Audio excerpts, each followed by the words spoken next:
All right, Krystal, what's on your radar? Well, guys, I am very sorry to have to do this, but I'm going to need to show you a Morning Joe segment. I take no pleasure in doing so. Prepare yourself for extreme levels of smugness and lots of bad takes. But the excuses that he's making for right-wing Democrats constantly blocking even the most modest of improvements are unfortunately significant. Because as we saw in the Democratic primary last year, this crap on MSNBC carries a whole lot of weight. So brace yourself for the terrible politics and rationalizations of why we can never, ever do anything good. Here we go, courtesy of Case Study QB. You have two Democratic senators in John McCain and Barry Goldwater's state. And you want them to leave? What? Do you think you're going to get Che Guevara elected out there? It's like, seriously. When are people going to grow up? And Joe Manchin, he's voting like he's a Democrat. Last Democrat from West Virginia. He made Democrats the majority party. He is in a state that Donald Trump won 68% to 29%. And these idiots on Twitter, who, yes, they are still in their mother's basement, on the left and the right, eating Cheetos, the Cheeto dust getting in their eyes, they can't see. Like, how lucky they are to have Mark Kelly and Kristen Sinema. You're right, Joe. I mean, look, it's if you want to win, if you want to hang on to the majority, you got to let these senators reflect the people that sent them there. And yeah, if Kristen Sinema and Mark Kelly start taking more progressive positions, they're going to lose their elections. And Mitch McConnell knows that. He certainly has governed that way this entire time. And we saw this play out in the House, too, right, with Abigail Spanberger after the election. It was exactly the same thing. She came back and she said, you can criticize us moderates in the Democratic Party for not being progressive enough, but if we take the positions that AOC has taken, we're not going to get elected in red districts in Virginia. And then guess what? You don't have a majority anymore in the House of Representatives for the Democrats. So you're seeing it play out on the Democratic Party in the Senate and in the House. And in the end, it's the way that they will lose majorities. Where to even begin with that? So let me start with the silliest part, which is the comment about people in their mother's basement eating Cheetos. Yeah, you know why they're in their mother's basement? Because of corporatists like Joe Manchin and the media enablers who run cover for them, who will do everything they can to guarantee that the rich keep getting richer and the poor keep getting screwed. If we had good jobs and good health care, maybe people could have the luxury of getting their own place and upgrading their diet, you condescending classist. Second of all, this conversation is all about ending the filibuster, okay? Ending the filibuster, not abolishing ICE or defunding the police or reparations. Joe makes this snarky comment about how you're not going to elect Che Guevara in Arizona. Give me a break. It's not like ending Senate gridlock and dysfunction is some radical left-wing idea. In fact, as hard as this is to imagine, most Americans going about their lives do not regularly obsess over archaic Senate procedures. They care about the results, which brings me to my third point. On economics, the so-called moderates are actually extraordinarily radical. There was a delightful moment on election night when Fox News was posting the results of their exit polls, and what they found was rather uncomfortable for them. They found 72% support shifting to a government-run healthcare system, 60% feel that the government should be doing more. 70% favored more government spending on green and renewable energy. Meanwhile, a $15 minimum wage was on its way to a landslide victory in the state of Florida. Immediate large-scale relief and direct cash payments, are wildly popular. And before you tell me that, but everything is totally different in West Virginia, why don't you take a look at these numbers here? On healthcare, West Virginians are actually slightly more progressive than the nation at large. 75% say they support shifting to a government-run healthcare system.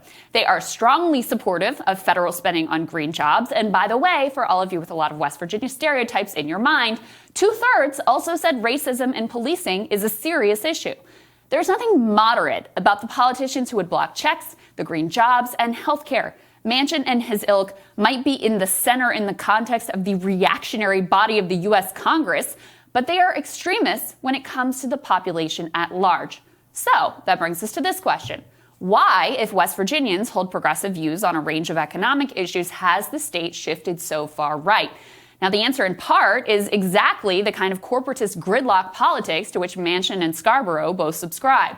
When the government fails to deliver anything good materially to improve people's economic well-being, all politics then collapses down to culture war.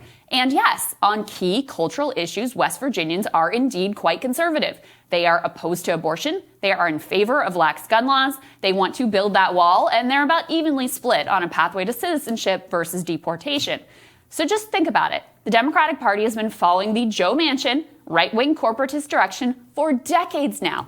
And over the course of those decades, while Manchin has personally managed to hang on by pandering on those cultural issues, the Democratic Party has been absolutely decimated in rural America.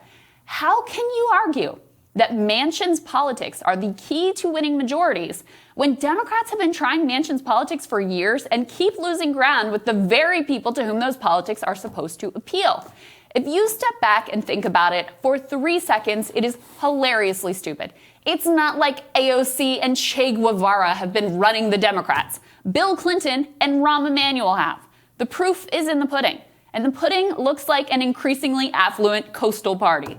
There is no way out of the Democrats' predicament in culturally conservative states so long as you insist on making all of politics about culture war. It's really that simple. And make no mistake about it, the type of politics that creates gridlock for anything actually good forces everything to be about the culture war.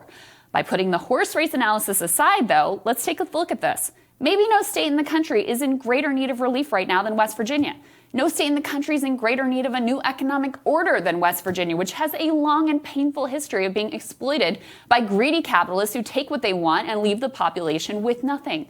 They also have a long and painful history of being disappointed by corrupt Democrats who claim to represent the people while doing the bidding of the coal barons and economic royalists. Waleed Shahid actually tweeted a pretty mind-bending statistic recently. So the 3 presidential candidates to have performed best in the state of West Virginia are FDR, LBJ, and Donald J. Trump. 2 economic populists and a grievance warrior. Manchin, Sinema, and the rest play directly into Trump's game by making economic populism impossible. So to the culture warrior goes the spoils. And I just find it incredible to think about, like, the Democratic Party's gotten destroyed in rural America over the past decade in particular. But that disintegration, that realignment has been happening essentially since the Clinton era. 92. But they never step back to go, hey, maybe when we change this like Clinton corporatist DLC approach, that's when we started losing rural America. Instead, it's always the left's fault. It's always the left's fault. So they keep tacking more and more to the right to account for that, even when their entire analysis is so ridiculous and flawed on its face. No, of course. And this is exactly, look, one of the things that I think we both have to come to this conclusion is they like it this way. They all pretend in order that they hate it. But I think we talked a lot about this during the Supreme Court fight.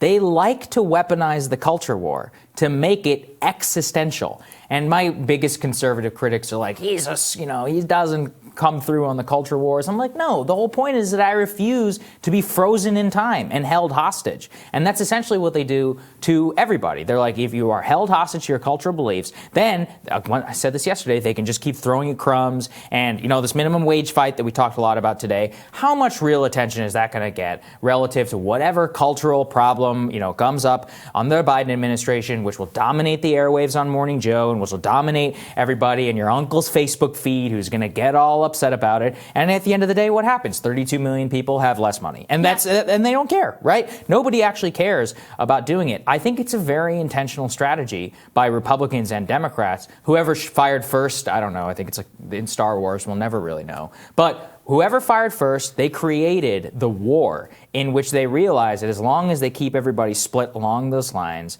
then they don't have to actually deliver on anything. And the only way through and out of it is exactly how it was at 2 different times in our history, both with LBJ and with FDR, 2 people who won overwhelming political elections, which is presidential elections. What did they do? They passed legislation which cut through to the core of actually benefiting your life. That's how you can win 49. I'm not going to say you're going to win 49 states ever again. You could probably win 36, maybe 37, if you actually really do something big. But that's just not really in the cards anymore. Especially in a crisis like we're in right now. Oh, yeah. If you actually delivered for people, if you actually actually made them have a sense that like the government was doing something. The bar has been set so low that if you just made them feel like you were delivering something tangible for them, then you would get overwhelming support. I mean, I don't really fundamentally buy into this idea that people are automatons, incapable of like evaluating the situation and changing their minds and moving, because we see people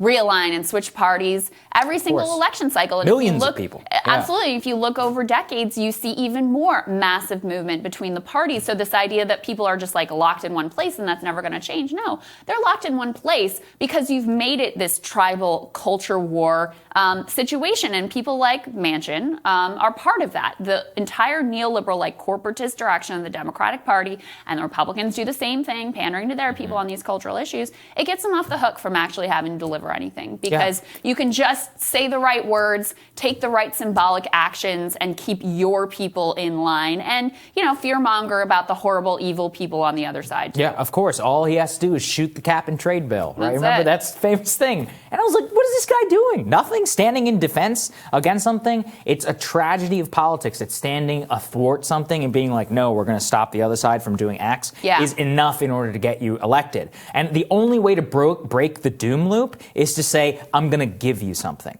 instead of I'm going to stop something from happening. Yeah, that's true. But nobody wants to do it because it would require spending more money, shaking up the current status quo. It would mean that they cut off from their donor base. There are too many people at the top making too much money in order for allow that to happen. Yeah, and we got to stop allowing people to call people like Manchin and Sinema moderates. I know. Or centrists. Yeah, where does this come from? In terms of economic issues, they are absolutely radicals and extremists, wildly out of step with the American people. That's exactly right. All right, Sagar, I am really, truly very excited and looking forward to your radar. That is next.